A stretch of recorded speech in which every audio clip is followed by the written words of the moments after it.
Innal hamdalillah nahmaduhu wa nasta'inuhu wa nastaghfiruh wa na'udzu billahi min syururi anfusina wa sayyiati a'malina may yahdihillahu fala mudilla lahu wa may yudlil fala hadiyalah. Asyhadu an la ilaha illallah wahdahu la syarikalah wa asyhadu anna Muhammadan abduhu wa rasuluhu la nabiyya ba'dah. Allahumma fasalli wa sallim ala sayyidina Muhammadin kana shadiqul wa'di wa kana rasulan nabiyya wa ala alihi wa sahbihi alladhina yuhsinuna islamahum wa lam yaf'alu syai'an fariya. Amma ba'd. Fa ya ayyuhal hadirun rahimakumullah, usikum wa nafsi bitaqwallah faqad fazal muttaqun. Qala ta'ala fi kitabihil karim, a'udzu billahi minasyaitonir rajim, bismillahirrahmanirrahim. Inna a'tainakal kautsar fasalli li rabbika wanhar inna syani'aka huwal abtar. Wa qala ta'ala a'udzu billahi minasyaitonir rajim. Al-hajju ashhurum ma'lumat faman farada fihinnal hajja fala rafasa wala fusuqa wala jidala fil hajj. Al-ayah. Shadaqallahul azim. Hadirin ahli Jumat yang dimuliakan Allah, alhamdulillah, bersyukur kepada Allah saat ini kita masih diberi kesempatan oleh Allah Subhanahu wa taala, dan pada saat ini pula kita berkesempatan untuk melaksanakan sebagian dari perintah Allah, yakni ibadah salat Jumat.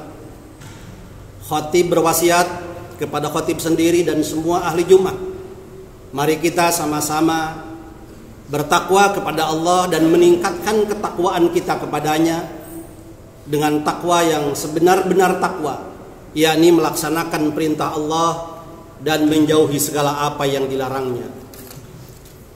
Hadirin hari Jumat yang dimuliakan Allah, kalau kita menghitung waktu, hari ini kita sedang berada pada bulan Dzulqa'dah. Setelah kita melewati bulan Syawal, sekarang bulan Dzulqa'dah dan akan masuk kepada bulan Zulhijjah. Bulan ini termasuk dalam Al-Quran Al-Hajju Ashhurum Ma'luma, adalah bulan-bulan yang ditentukan oleh Allah Subhanahu wa taala untuk memulai pelaksanaan ibadah haji. Dari mulai bulan Syawal, orang-orang yang akan melaksanakan ibadah haji berniat untuk melaksanakan ibadah haji. Dan saat ini kalau saya hitung, kalau umpamanya ibadah haji berjalan tahun ini, maka kurang lebih 200.000 calon jamaah haji dari Indonesia sudah mulai berangkat untuk kloter pertama ke Madinah Al-Munawwarah. Dan sekarang saya hitung kemungkinan sudah mulai bergerak dan berangkat masuk ke kloter-kloter pertengahan. Tapi realitanya tahun ini tidak memberangkatkan calon haji untuk pelaksanaan ibadah haji, karena sesuatu hal yang kita maklumi bersama. Karena itu saya membayangkan secara pribadi, terutama kepada mereka yang sudah ditentukan akan berangkat tahun ini, saya berempati. Saya berpikir bahwa memang mereka kecewa. Karena apa? Karena mereka menunggu bertahun-tahun dari mulai daftar, bahkan dari mulai menabung, dan akan diberangkatkan pada tahun ini. Tetapi nyatanya tahun ini tidak bisa berangkat. Karena itu saya bersimpati, saya berempati Saya maklumi jika kalian yang akan melaksanakan ibadah haji tahun ini tidak berangkat kemudian kecewa. Tetapi jangan larut dalam kekecewaan yang membuat kita menjadi tidak menerima kepada ketentuan Allah itu. Jangan larut dalam kesedihan tanpa solusi. Karena kalian tidak sendiri. Kalian bersama dengan kurang lebih 200.000 calon jamaah haji Indonesia yang sudah siap-siap berangkat tetapi tidak berangkat. Bahkan kalian mungkin juga bersama kurang lebih 2 juta calon jamaah haji di seluruh dunia yang pada tahun ini akan berangkat tetapi kemudian gagal berangkat. Karena itu sekali lagi saya bersimpati, saya berempati, jangan larut dengan kekecewaan yang tidak ada solusi. Mari kita ambil solusi yang terbaik. Karena yakin semua ini adalah merupakan ketentuan dari Allah Subhanahu wa taala. Dan apabila ketentuan Allah diterima sebagai sebuah takdir yang memang harus terjadi pada diri kita, yang tidak bisa kita hindarkan sedikit pun, maka kondisi ini akan menjadi amal ibadah yang terbaik untuk kita. Apalagi kita sebagai muslim mengenai pelaksanaan ibadah haji bukan saja kepada orang yang sudah dinyatakan istitoah tapi kemudian gagal berangkat karena istitoahnya menjadi tidak mencukupi. Bagi orang yang tidak atau belum daftar sampai saat ini karena ketidakmampuan, karena kemiskinan,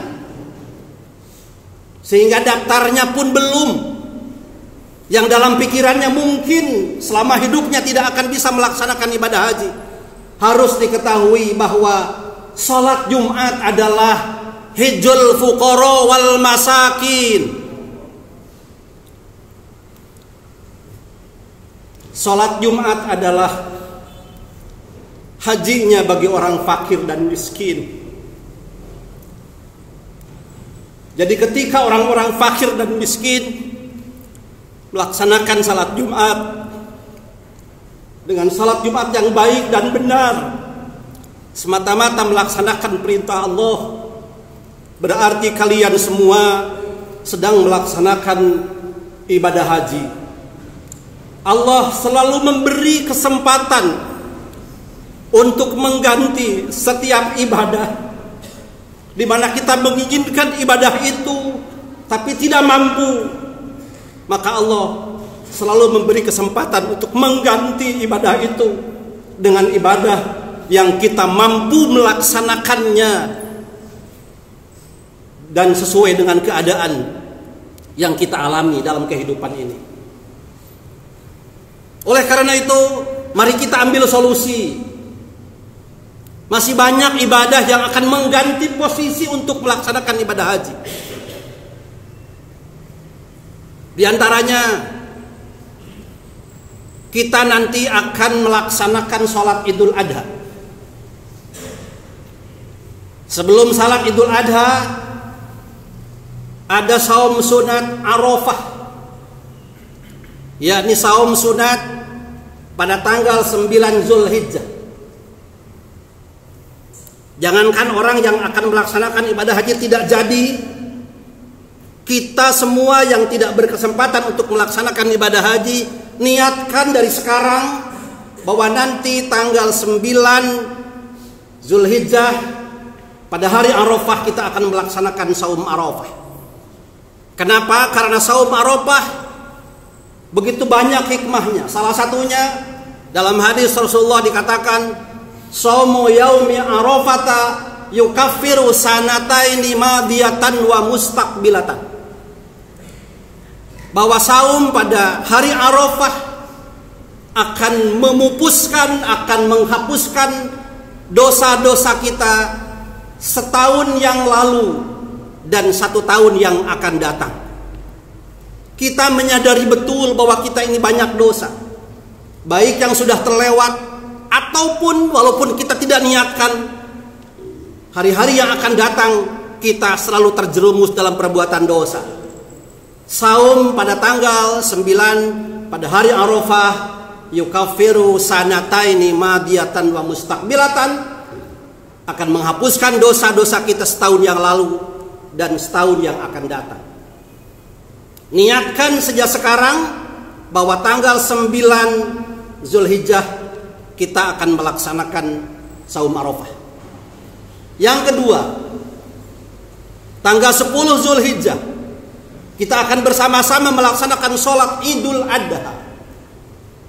Itu pun sebagai pengganti bagi kita orang yang tidak bisa melaksanakan ibadah haji. Lakukan sholat Idul Adha. Karena apa? Dalam Al-Quran dinyatakan, a'udzubillahi minasyaitonirrajim, bismillahirrahmanirrahim, inna a'toinakal kautsar fasolli li rabbika wanhar inna syani'aka huwal abtar. Di sini ada perintah fasolli li rabbika, maka salatlah kalian menghadap Tuhanmu, wanhar, dan kemudian berkurbanlah. Yang dimaksud di situ adalah perintah untuk melaksanakan salat Idul Adha. Jadi kita sebagai umat Islam, mari kita bersama-sama pada waktunya melaksanakan salat Idul Adha dengan khusyuk.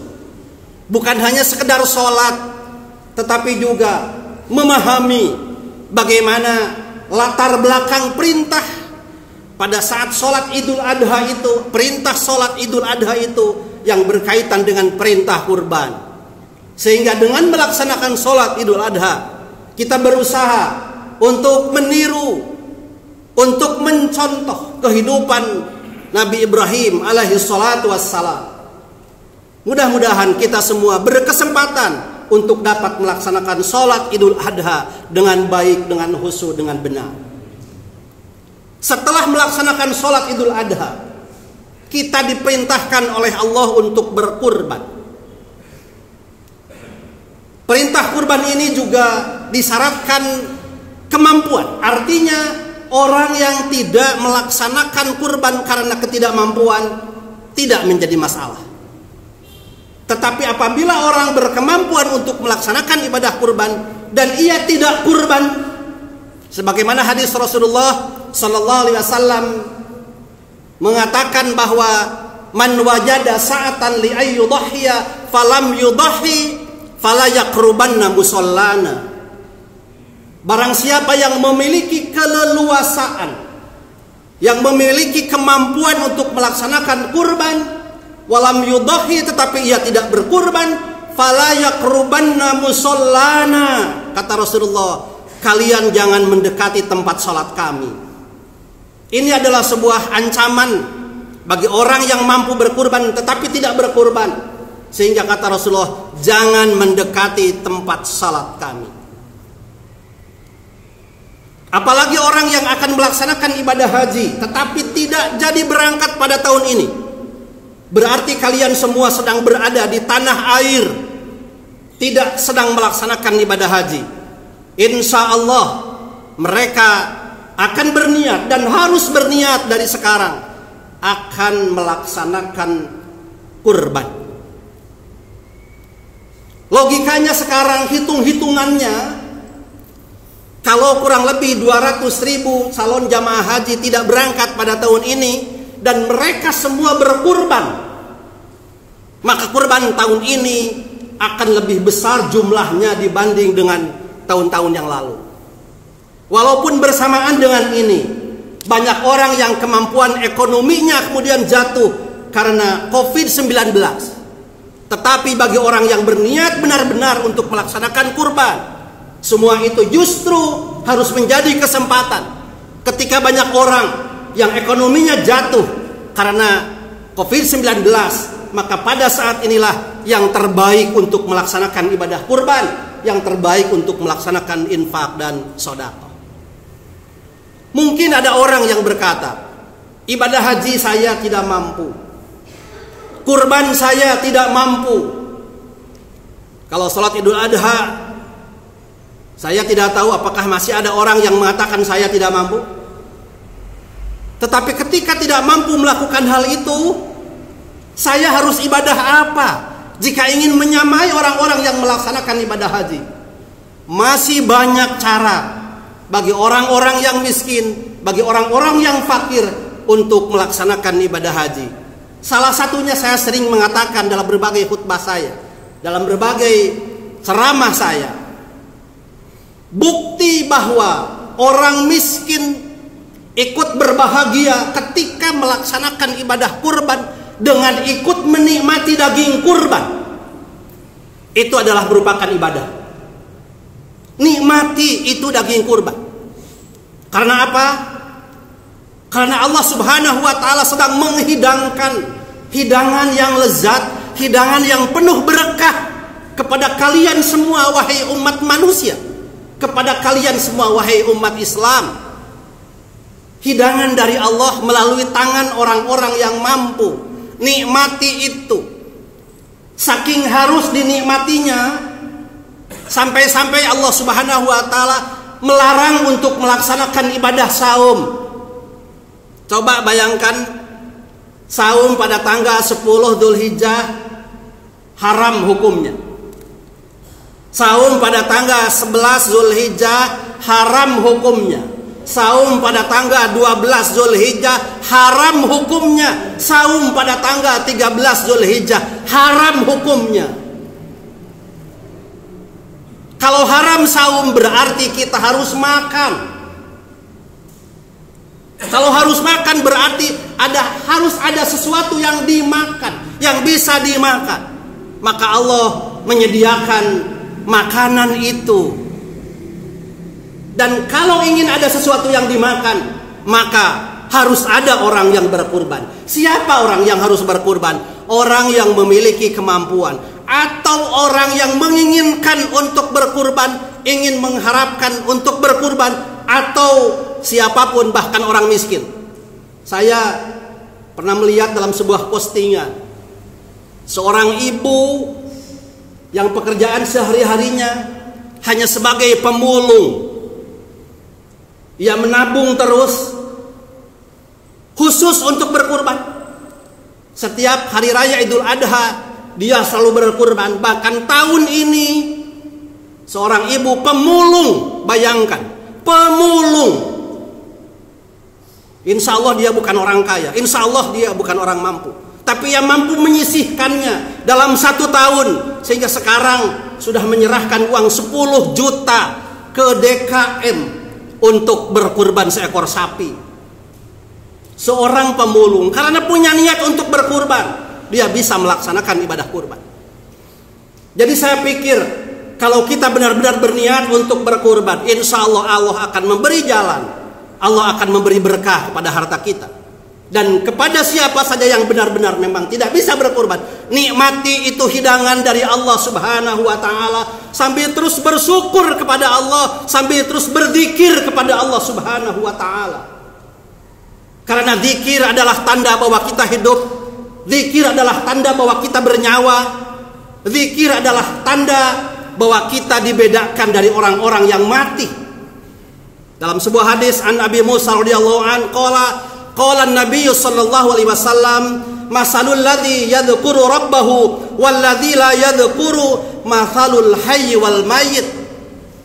Dari Abi Musa radhiyallahu an berkata, qala an-nabiy sallallahu alaihi wasallam, Nabi sallallahu alaihi wasallam bersabda, masalul ladzi yadhkuru rabbahu wal ladzi la yadhkuru.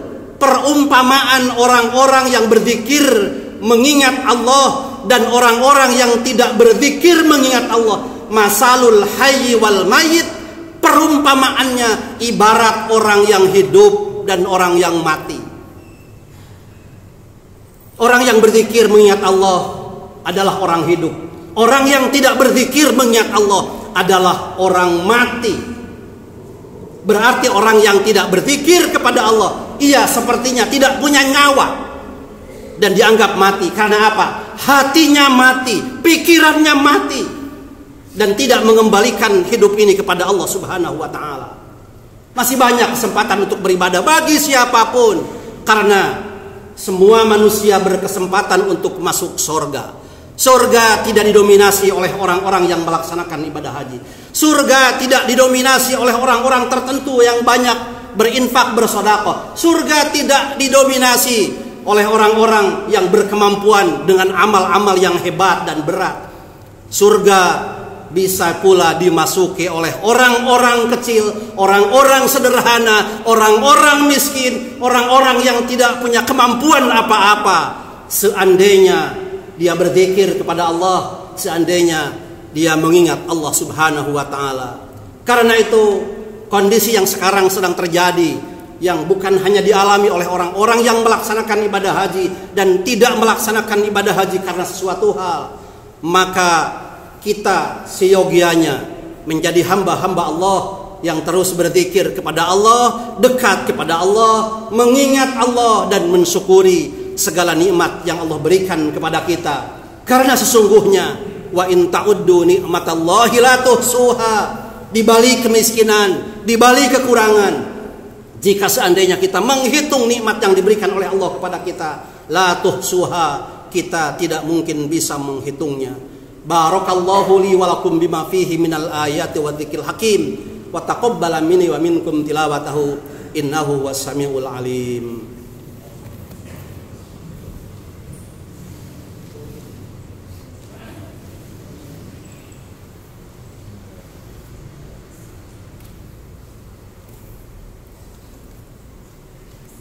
Alhamdulillahi ala ihsanihi wa syukru lahu ala taufiqihi wa amtinanihi. Asyhadu an la ilaha illallah wahdahu la syarikalah wa asyhadu anna sayyidana Muhammadan abduhu wa rasuluh ad-da'i ila ridwanih. Allahumma salli wa sallim ala sayyidina Muhammad wa ala alihi wa ashabihi wa sallama tasliman katsira. Amma ba'd, fa ya ayuhan nas ittaqullaha fima amar wantahu amma naha anhu wa zajar wa alamu anna allaha amarakum bi amrin bada fihi bi nafsihi wa thana bi malaikatihi al-musabbihati bi qudsi wa qala ta'ala innallaha wa malaikatahu yusholluna 'alan nabi ya ayyuhalladzina amanu shallu 'alaihi wa sallimu taslima. Allahumma shalli 'ala sayyidina Muhammad wa 'ala anbiya'ika wa rusulika wa malaikatil muqarrabin wardallahumma 'anil khulafa'ir rasyidin wa an baqiyatis sahabati wat tabi'ina wa tabi'it tabi'in lahum bi ihsanin ila yaumiddin warda 'anna ma'ahum bi rahmatika ya arhamar rahimin. Allahumma salli wa sallim wa barik. Amin. Amin ya Allah ya rabbal alamin. Allahumma inna nas'aluka ridhaka wal jannata wa na'udzubika min sakhatika wan nar. Allahumma ij'al khaira umurana akhirahu wa khaira amalina khawatimah. Allahumma ij'al khaira ayyamina yauma liqa'ik. Ya Allah ya Tuhan kami, ampuni segala dosa kami ya Allah. Kami hamba-hambamu yang berlumuran dengan dosa ya Allah. Dari saat ke saat, dari waktu ke waktu, kami selalu berdosa ya Allah. Kami selalu jauh meninggalkan-Mu ya Allah. Karena itu ampuni diri kami ya Allah. Ampuni dosa kedua orang tua kami ya Allah. Ampuni dosa kaum muslimin dan muslimat ya Allah. Ampuni mereka, ampuni kami ya Allah. Ya Allah ya Tuhan kami maklum bahwa orang-orang yang akan melaksanakan ibadah haji tahun ini, mereka tidak berangkat, mereka kecewa ya Allah. Mereka bersedih ya Allah. Mudah-mudahan kesedihan mereka adalah bukti bahwa mereka adalah cinta kepadamu ya Allah. Cinta ke Makkah Al-Mukarramah, cinta kepada Baitullah, cinta kepada Rasulullah. Mudah-mudahan kekecewaan mereka adalah bukti cinta mereka, bahwa cinta mereka kepada melaksanakan ibadah haji sebagai perintah-Mu adalah bukti bahwa mereka adalah hamba-Mu yang menginginkan ridha-Mu. Karena itu ya Allah, obati kekecewaan mereka ya Allah. Obati kesedihan mereka ya Allah. Obati dengan ibadah yang lebih baik dari melaksanakan ibadah haji. Dan andai suatu saat mereka meninggal dunia sebelum melaksanakan ibadah haji, golongkan mereka sebagai haji yang mabrur. Bagi Engkau mudah, walaupun seseorang tidak bisa melaksanakan ibadah haji, tapi mereka mati dalam keadaan haji mabrur. Mudah bagimu ya Allah. Ya Allah ya Tuhan kami yang tidak berkesempatan untuk melaksanakan ibadah haji karena kemiskinan kami ini ya Allah. Kami bukan tidak mau ya Allah pergi ke tanah suci Makkah Al-Mukarramah. Bukan tidak mau kami ke tanah haram ya Allah. Tapi Engkau belum mentakdirkan kami. Padahal kami cinta kepada Rasulullah, cinta ke Masjidil Haram, cinta ke tempat-tempat suci-Mu ya Allah. Tapi Engkau belum memberi kesempatan kepada kami. Kami terima takdir ini, dan kami mohon Engkau mengganti ibadah kami dengan pengganti yang lebih baik, sehingga kami sama dengan orang-orang yang bisa melaksanakan ibadah haji dengan haji mabrur. Ya Allah, ya Tuhan kami, ampuni kami ya Allah. Ada suatu saat Engkau mematikan kami. Matikan kami dalam iman ya Allah.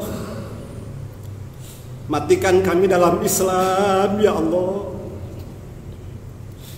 Matikan kami dalam taat kepadamu ya Allah. Matikan kami ketika kami tersungkur, sedang menyebut namamu, sedang sujud, sedang ruku, sedang sholat kepadamu ya Allah. Matikan kami ketika kami dekat denganmu ya Allah. Andai suatu saat Kau mematikan kami, jangan matikan kami dalam keadaan kami kafir ya Allah. Jangan matikan kami dalam keadaan kami durhaka kepadamu ya Allah. Jangan matikan kami dalam keadaan kami maksiat kepadamu ya Allah. Jangan matikan kami dalam keadaan kami jauh darimu ya Allah. Jangan matikan kami dalam keadaan kami lupa kepadamu ya Allah. Jangan matikan kami ketika kami berlari meninggalkanmu ya Allah. Jangan matikan kami ketika Engkau sedang membenci diri kami ya Allah. Ilahi lastulil firdausi ahla wala aqwa ala naril jahimi. Ya Allah, kami bukan ahli surga ya Allah, tapi kami tidak kuat ke neraka ya Allah. Rabbana zalamna anfusana wa illam taghfir lana wa tarhamna lanakunanna minal khasirin. Kami zalim kepada kami zalim kepadamu ya Allah. Seandainya Engkau tidak mengampuni diri kami termasuk orang-orang yang zalim. Rabbana la tuzigh qulubana ba'da idh hadaitana wa hab lana min ladunka rahmatan innaka antal wahhab. Rabbana atina fid dunya hasanah wa fil akhirati hasanah wa qina adzabannar bi rahmatika ya arhamar rahimin. Walhamdulillahi rabbil alamin. Ibadallah, innallaha ya'murukum bil adli wal ihsan wa ita'idil qurba wa yanha 'anil fahsya'i wal munkari wal baghi ya'idukum la'allakum tadhakkarun wa dhkurullahal 'azim yadhkurkum washkuru 'ala ni'amihi yazidkum wa la dzikrullahi akbar. Assalamualaikum warahmatullahi wabarakatuh.